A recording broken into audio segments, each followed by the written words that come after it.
इस वीडियो में आपको हम बताने वाले हैं इंटरमीडिएट सामान्य हिंदी का जो संस्कृत दिग्दर्शिका है उसमें जो पाठ दिए होते हैं और पाठ का नाम है सुभाषित रत्नान। सुभाषित रत्नान के कुछ महत्वपूर्ण श्लोकों को हम समझाने का प्रयास कर रहे हैं। वैसे तो आप देख पा रहे होंगे कि श्लोक और अर्थ आपके सामने किताब में है, तो किताब से देख देख करके आप कह रहे होंगे कि किताब से देख देख करके बता रहे हैं, लेकिन जो किताब में लिखा है उसके अतिरिक्त भी हम आपको बताएंगे ताकि दिमाग में कुछ समझ में आए कि वास्तव में श्लोक का अर्थ क्या है। तो जो सुभाषित रत्नान जो पाठ है उसमें बहुत अच्छी अच्छी बातें लिख दी गई हैं, कोटेशन टाइप में। आदर्श, जैसे आदर्श वाक्य होते हैं, ऐसी बातें लिखी गई हैं। जो आदर्श वाक्य होते हैं सभी लोग जानते होंगे, अपने में वाक्य जो है वो पूर्ण होते हैं यानी पूरे होते हैं। तो हम शुरू करते हैं पढ़ाना। तो श्लोक दिया है जैसा आप देख पा रहे हैं कि सहसा विदधीत ना क्रियाम अविवेकः परमापदम पदम वृणुते ही विमृश्यकारिणं गुणलब्धाः स्वयमेव संपदा। सहसा विदधीत ना क्रिया, यहाँ पर विच्छेद करेंगे। सहसा विदधीत, सहसा माने अचानक या बिना सोचे विचारे। कोई भी विदधीत, कोई भी कार्य नहीं करना चाहिए। क्रियाम अविवेकः यानी क्रियाम विवेकः लिखा हुआ है, जब विच्छेद करेंगे तो यह अलग हो जाएगा। क्रियाम अविवेकः, अविवेकः परम आपदम, आपदाम लिखा हुआ है पदम, परमा पदम यानी कि यहाँ विच्छेद करेंगे तो परम प्लस आपदाम। आपदा माने होता है मुसीबत, आपदा माने होता है मुसीबत। पद माने उसका अंग कह लीजिए, कुछ भी कह लीजिए। यानी सहसा माने अचानक या बिना सोचे विचारे कार्य नहीं करना चाहिए, क्योंकि अज्ञान और अविवेक, क्रियाम विवेक लिखा हुआ है, जहाँ पर जब विच्छेद करेंगे तो वहाँ आ निकलेगा, आ निकलेगा तो अविवेक हो जाएगा। अविवेक का मतलब हो जाता है अज्ञान। अविवेक माने ज्ञान होता है और अविवेक का मतलब होता है अज्ञान। यानी अज्ञान परम आपत्तियों यानी घोर संकट का स्थान होता है। यानी बिना सोचे विचारे, सहसा माने अचानक, विदधीत ना क्रियाम कार्य नहीं करना चाहिए, क्योंकि अज्ञान यानी अविवेक परम आपत्तियों का, आपत्ति माने संकट, परम आपत्ति का मतलब घोर संकट का पदम अर्थात स्थान होता है या घर होता है, जो भी कह सकें। तो पहली लाइन का अर्थ क्लियर हुआ कि बिना सोचे विचारे कार्य नहीं करना चाहिए, और अज्ञान जो है आपत्तियों का स्थान होता है। अर्थात अज्ञानता में जो भी काम किया जाता है या सहसा यानी अचानक जो कार्य किया जाता है वो कार्य अविवेक अर्थात अज्ञानियों का कार्य माना जाता है, और ऐसा कार्य विपत्तियों का स्थान या विपत्तियों का घर होता है। दूसरी लाइन का अर्थ देखें, वृणुते ही विमृश्य कारणम गुणलब्धाः स्वयमेव संपदा। और सोच विचार कर कार्य करने वाले व्यक्ति का गुणों की लोभी अर्थात गुणों पर रिझने वाली संपत्तियां अर्थात लक्ष्मी स्वयं वर्ण करती हैं। वृणुते माने वर्ण कर लेती हैं, स्वयमेव माने स्वयं ही, संपदा माने संपत्ति, किसको यानी संपत्ति किसको मिल जाती है, स्वयं संपत्ति उसके पास जाती है, किसको, वृणुते ही विमृश्य कारणा गुण लुब्धा, यानी जो गुणों की लोभी, गुणों पर रिझने वाली, अर्थात जो लक्ष्मी है, जो संपत्ति है, जो प्रॉपर्टी होती है, गुणहीन व्यक्ति के पास नहीं जाती। इस श्लोक में बताया जा रहा है कि कोई भी अचानक कार्य नहीं करना चाहिए, वो अविवेकपूर्ण कार्य होता है, और अचानक किया गया कार्य विपत्तियों का घर होता है। और गुणवान व्यक्ति के पास संपत्तियां अर्थात संपत्ति स्वयं ही चले जाते हैं, अर्थात गुणवान व्यक्ति को संपत्तियां स्वयं ही प्राप्त हो जाती हैं, क्योंकि लक्ष्मी गुणवान व्यक्ति को प्रसन्न करती है। ऐसा इस श्लोक में बताया गया है। दूसरा श्लोक देखें, इसमें लिखा है वज्रादपि कठोराणि मृदूनि कुसुमादपि लोकोत्तराणाम चेतांसि को ना विज्ञातुम अर्हति। संदर्भ तो जानते हैं क्या लिखा जाता है, पुस्तक का नाम और पाठ का नाम लिखा जाता है, लेखक इसमें लिखा नहीं जाता। वज्रादपि कठोराणि मृदूनि कुसुमादपि लोकोत्तराणाम चेतांसि को ना विज्ञातुम अर्हसि। लोकोत्तराणाम माने होता है लोकोत्तराणाम, यानी लोकोत्तर अर्थात होता है महापुरुष। इस श्लोक में ये बताया गया है कि जो महापुरुष होते हैं, उन महापुरुषों के मन को कोई नहीं जान सकता। महापुरुषों का मन कैसा होता है, इस श्लोक में बताया जा रहा है। तो वज्रादपि कठोराणि, यानी बताया ये जाता है कि महापुरुषों का मन वज्र से भी ज़्यादा कठोर होता है। वज्रात प्लस अपि, तब बनेगा वज्रादपि, अपि माने भी, वज्र से भी कठोराणि कठोर है, और मृदूनि कुसुमादपि,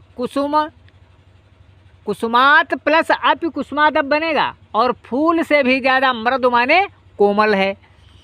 यानी कि महापुरुषों के मन को कौन नहीं जानता, वज्र से भी ज़्यादा कठोर और फूलों से भी ज़्यादा कोमल महापुरुषों के मन को कौन नहीं जानता, अर्थात सभी भली भांति जानते हैं। यही हमारे हिसाब से इसका अर्थ है। और किताब ने भी लिखा है असाधारण पुरुषों अर्थात महापुरुषों के वज्र से और भी कठोर तथा पुष्प से भी कोमल चित्त यानी हृदय को भला कौन जान सकता है, अर्थात कौन नहीं जानता है, कौन जान सकता है। यानी जो महापुरुष लोग हैं उनका हृदय कैसा है, यह बात साधारण व्यक्ति नहीं जान पाता। समझ में आया होगा। तो वज्रादपि कठोराणि मृदूनि कुसुमादपि लोकोत्तराणाम माने महापुरुष होता है, चेतांश माने मन को या हृदय को, ना विज्ञातुम अर्हसि, विज्ञातुम माने जानना होता है, कौन जान सकता है। जिनका मन वज्र से भी ज़्यादा कठोर है और फूलों से ज़्यादा कोमल है, ऐसे महापुरुषों के मन को कौन जान सकता है। अगला देखेंगे, श्लोक अगला है, और वो अगला श्लोक ये है कि प्रीणात या सुचरित पितरम सपुत्रो यद भारतुरेव हितमिच्छति तत्कलत्रम और तन्मित्रम आपद सुखे चा समक्रियम यद और एतत्त्रयम जगत पुण्यकृतो लभन्ते। देखिए इस श्लोक में बताया गया है, लास्ट की लाइन में लिखा है एतत्त्रयम। एतत्त्रयम मतलब ये तीन जो हैं, तीन चीज़ें जगत माने इस संसार में पुण्य कृतो लभन्ते। लभन्ते माने प्राप्त होते हैं, किसको, पुण्यवान आदमी को। तीन चीज़ें ये किसी पुण्यवान आदमी को ही मिलती हैं, जो आदमी बहुत पुण्यवान है, उसको मिलती हैं वो 3 चीज़ें। कौन सी? सुनो, लिखा गया है कि प्रीणात या सुचरितय पितरम, यानी जो अपने आचरण से, जो अपने सुचरितय, चरित माने आचरण होता, चरित्र माने क्या होता है? आचरण, और सु माने अच्छा, अपने अच्छे आचरण से प्रीणाति माने प्रसन्न रखे, प्रीणाति माने प्रसन्न रखे। किसको? पितरम माने पिता को, पितरम माने पिता को, सा पुत्रो, वह पुत्र होता है। जो अपने अच्छे आचरण से पिता को प्रसन्न रखे वह पुत्र होता है। और यद भर्तुरेव हितमिच्छति तत्कलत्रम, और जो अपने पति का हित चाहने वाली हो वो पत्नी होती है। कलत्रम माने पत्नी। यद भर्तुरेव, भर्तुरेव माने पति होता है, हितमिच्छति, हित चाहती हो, जो अपने पति का हित चाहती हो वो पत्नी होती है। और तन मित्रम आपद, तथा सुख और दुख, दुख और सुख में एक जैसा व्यवहार करने वाला मित्र, यानी मित्र कैसा हो?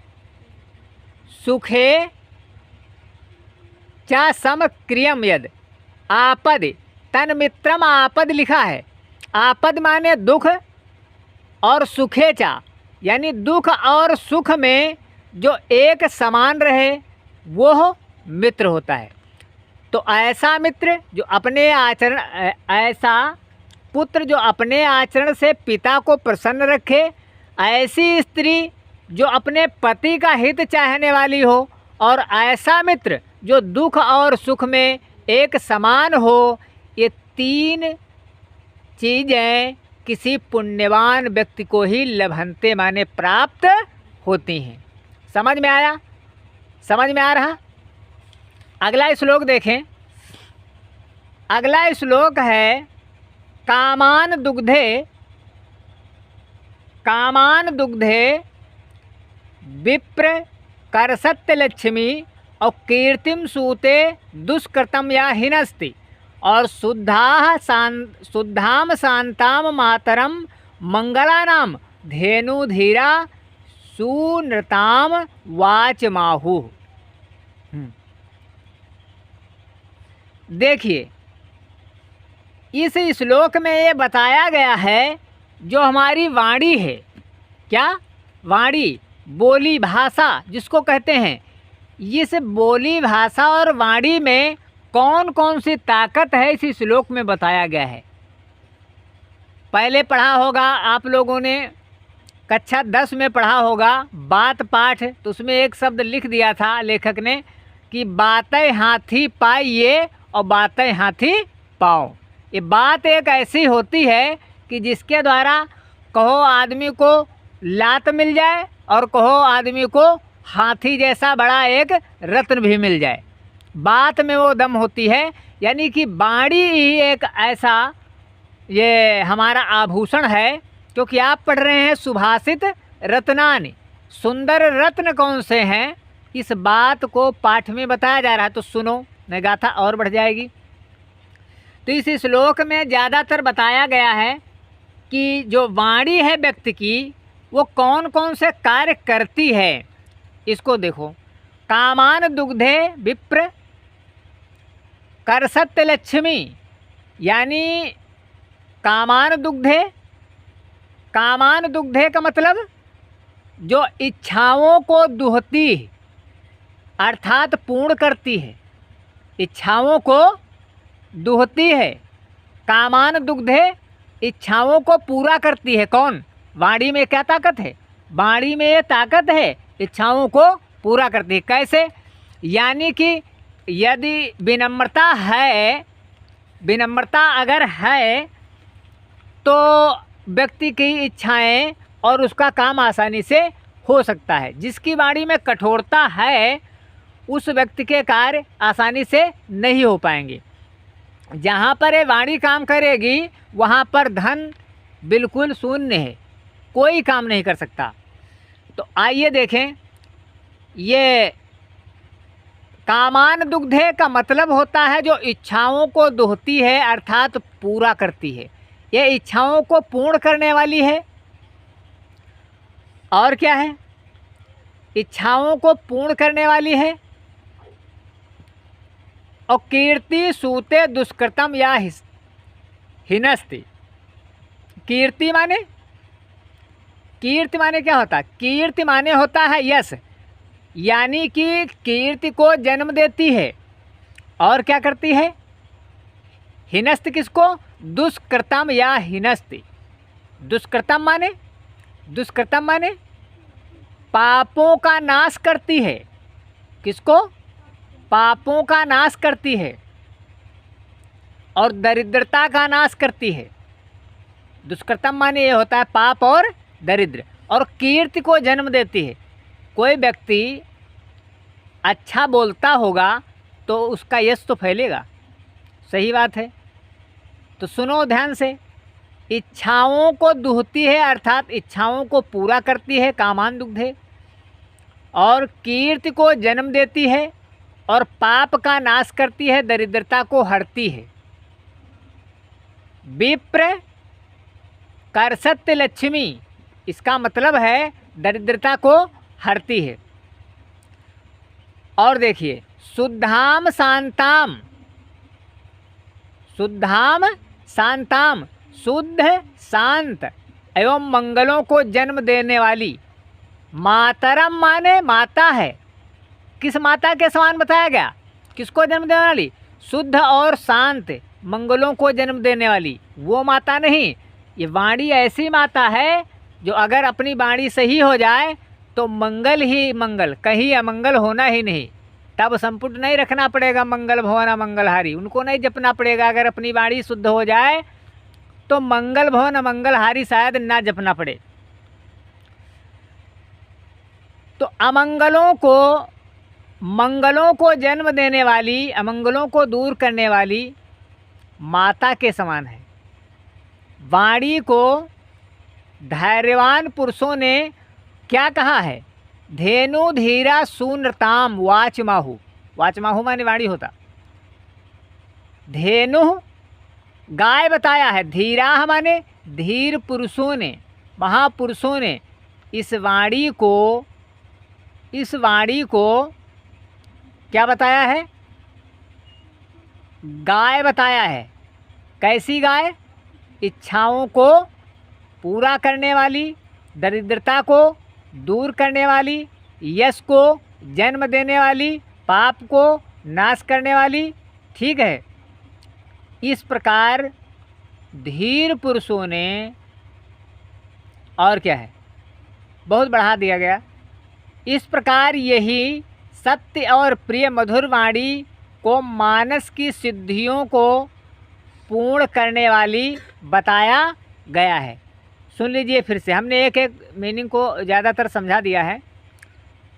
शुद्ध शांत और मंगलों को जन्म देने वाली सुभाषित वाणी को धैर्यवान पुरुषों ने ऐसी गाय की संज्ञा दी है। यानी इस शुद्ध और शांत मंगलों को जन्म देने वाली जो वाणी है, धैर्यवान लोगों के द्वारा इसको गाय बता दिया गया।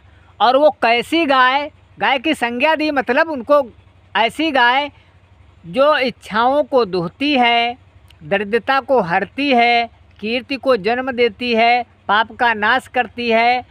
ठीक, और मानव की सिद्धियों को पूर्ण करती है। ऐसी ताकत सिर्फ और सिर्फ वाणी में है। तो इस श्लोक के द्वारा आपको पता चला कि जो वाणी है आपकी, उसमें कितनी ताकत है। तो वास्तव में वाणी को संयमित रखना चाहिए।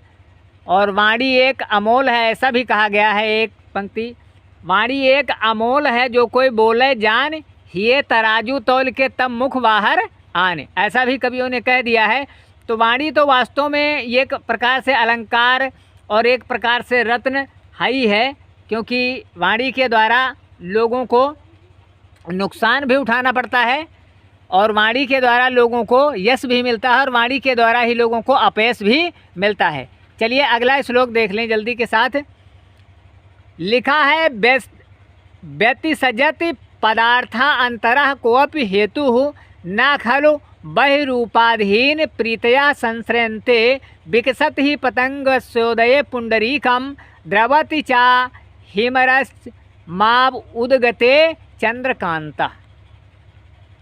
बहुत बड़ी बात बता दी गई है इस श्लोक में कि व्यतिसजति पदार्थान्तरः कोऽपि हेतु, यानी पदार्थों को मिलाने वाला पदार्थ अंतरः मतलब पदार्थों के आंतरिक, पदार्थों को मिलाने वाला इसका कोई आंतरिक कारण होता है। हेतु माने होता है कारण, हेतु माने कारण, कोअप माने कोई, जो पदार्थों को मिलाता है। कोई भी पदार्थ होते हैं आपस में मिल जाते हैं, उनको मिलाने वाला आंतरिक कारण होता है। ना खलु बहिरूपाधीन प्रीत्या संश्रयन्ते, आगे बताया है निश्चय ही, खलु माने निश्चय होता है, निश्चय ही प्रीत यानी प्रेम बाह्य कारणों पर निर्भर नहीं करती। वह रूपाधीना, प्रीतया माने प्रीत यानी प्रेम, ना संश्रयन्ते नहीं निर्भर करती। बताया गया, फिर से समझें कि पदार्थों को मिलाने वाला कोई आंतरिक कारण होता है। क्या होता है? हेतु माने कारण, आंतरिक कारण, अंदर के यानी कोई आंतरिक कारण होगा। पदार्थ कोई बाहरी कारण से नहीं मिलते। ऐसे ऐसे पदार्थ पड़े हैं, आगे और देख लें, ऐसे ऐसे पदार्थ पड़े हैं कि हाँ, और देखो उदाहरण दे, पदार्थों को मिलाने वाला कोई आंतरिक कारण होता है, निश्चय ही प्रीति बाह्य कारणों पर निर्भर नहीं करती। उदाहरण भी दिया है, जैसे विकसत ही पतंगस्योदये पुंडरीकम। पुंडरीक माने, पुंडरीक माने कमल जो है सूर्य के उदित होने पर ही खिलता है। विकसत माने खिलता है, निश्चय ही माने निश्चय ही, पतंगस्योदये, पतंगस्योदये यानी सूर्य के उदय होने पर, पुंडरीकम कमल। और द्रवति चा हिमस, और हिम द्रवत माने पिघल जाता है। कौन? चंद्रकांता। चंद्रकांता एक मणि है। चंद्रकांता मणि चंद्रमा के उदित होने पर ही द्रवित होता है। तो इनका अपना विशेष कारण है। सूर्य चाहे जितना निकले, लेकिन चंद्रकांता मणि वो नहीं पिघलेगी। जब तक चंद्रमा की लाइट उस पर नहीं पड़ती, वो मणि पिघलने वाली नहीं है। और चाहे चंद्रमा जितना खिल जाए, लेकिन कमल का फूल तभी खिलता है। सभी जानते हैं कि जब सूर्य निकलता है। तो इस श्लोक में कवि ने बताया कि पदार्थों को मिलाने वाला कोई आंतरिक ही कारण होता है।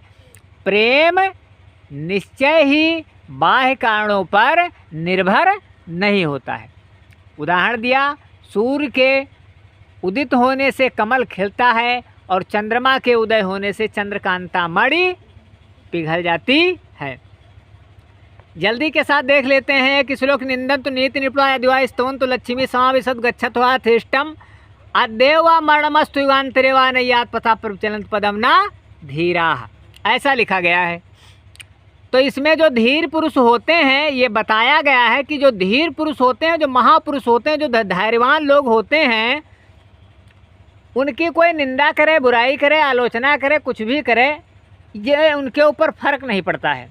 ये तो काम उन लोगों का है, छोटी छोटी बातों में विचलित होते हैं, जो धैर्यवान नहीं हैं या किसी अन्य कारण से ग्रसित हैं, ऐसे कारण से जिनके कारण उनका धैर्य खो रहा है। तो निंदन्तु नीति निपुणा यदिवा स्तवन्तु, जो धैर्यवान पुरुष हैं उनकी चाहे कोई नीतिवान लोग निंदा कर दें, छोटे आदमी निंदा करें तो उसकी कोई बात ही नहीं, और नीति में पारंगत लोग निंदा कर दें अगर किसी धैर्यवान पुरुष की, तो भी वो विचलित नहीं होता।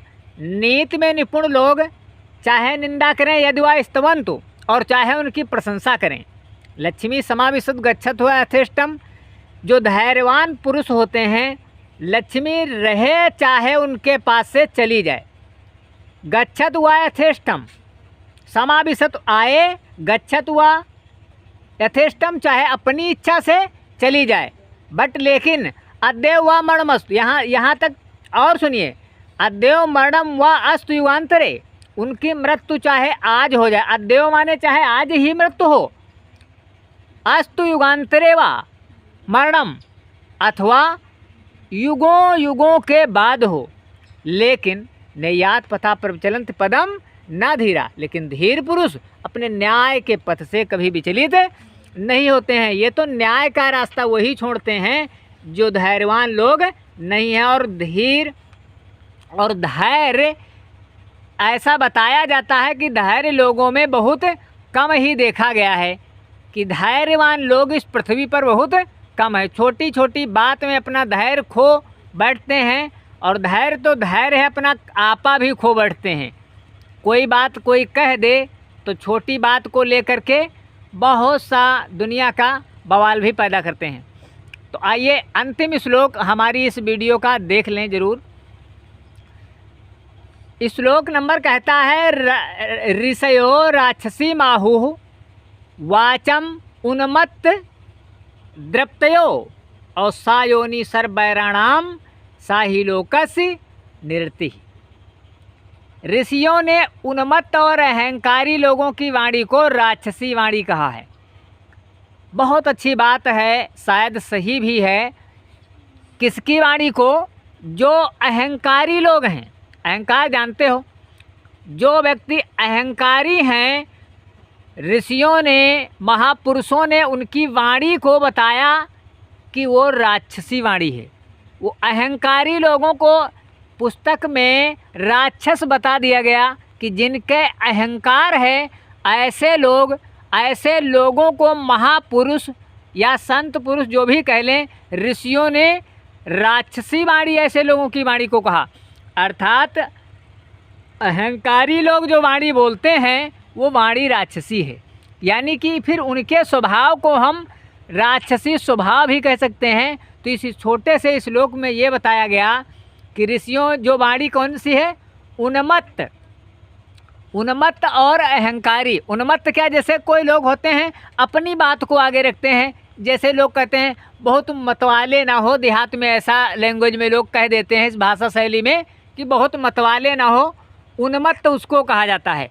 उन्मत्त और अहंकारी लोगों की वाणी को ऋषियों ने राक्षसी वाणी कहा। क्या कहा? राक्षसी माहुः वाणी कह दिया। और क्या है? सा योनि सर्ववैराणाम। वो वाणी करती क्या है ये भी यहाँ पर बता दिया गया। वो वाणी सभी प्रकार के वैरों को जन्म देने वाली है। जो अहंकार में बोली गई बात हर प्रकार से लोगों के बैर को बढ़ाती है, ऐसा इस श्लोक में बताया गया है। सभी प्रकार के बैरों को जन्म देने वाली एवं संसार की विपत्ति होती है। क्या है? लोकस्य निहृति, यानी लोकस्य माने इस संसार की वो क्या है? विपत्ति है। जो अहंकार में बोली गई बात वो बैर बढ़ाएगी, संसार के लिए भी विपत्ति है। इसलिए ऋषियों ने उन्मत्त और अहंकारी लोगों की वाणी को क्या कहा? राक्षसी वाणी कह दिया, जो सभी बैरों को जन्म देने वाली है और संसार की विपत्ति होती है। ऐसा हमने आपको अपने शब्दों में बताया कि ये जो श्लोक हैं, और साथ साथ 1 मिनट और हम आपको कि कहीं गलती हो गई होगी बोलने में, तो अर्थ आपके सामने हम स्पष्ट रूप से दिखाते हैं। श्लोक के साथ उसका अर्थ लिखा हुआ है, आप देख पा रहे हैं। तो इस तरीके से देख सकते हैं ताकि आपकी पढ़ाई में कोई भी व्यवधान ना आए और आपकी तैयारी विधिवत हो सके, कोई भी डाउट ना रह जाए, कोई भी डाउट ना रह जाए। इसके लिए हमने जो है किताब से आपको साथ में दिखाने की कोशिश किया है कि किताब भी आपके सामने है, आप देख सकते हैं बार बार कि हमारी गेस्ट और गाइडों ने इसका सही उत्तर क्या लिखा है। तो इस तरीके से हमने आपको समझाने की कोशिश किया कि सुभाषित रत्नान इंटरमीडिएट की जो हिंदी है सुभाषित रत्नान, उसके श्लोकों को हमने पढ़ाया।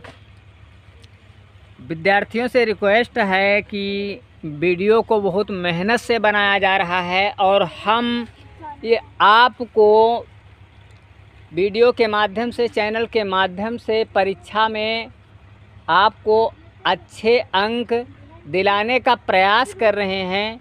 इसलिए अगर समझ में आता है, वीडियो समझ में आता है, तो सब्सक्राइब के लिए कंजूसी ना करें, ताकि हमको मनोबल हमारा और बढ़े और हमारा साहस बढ़े और हम आपको अच्छे से अच्छे वीडियो दे सकें। धन्यवाद।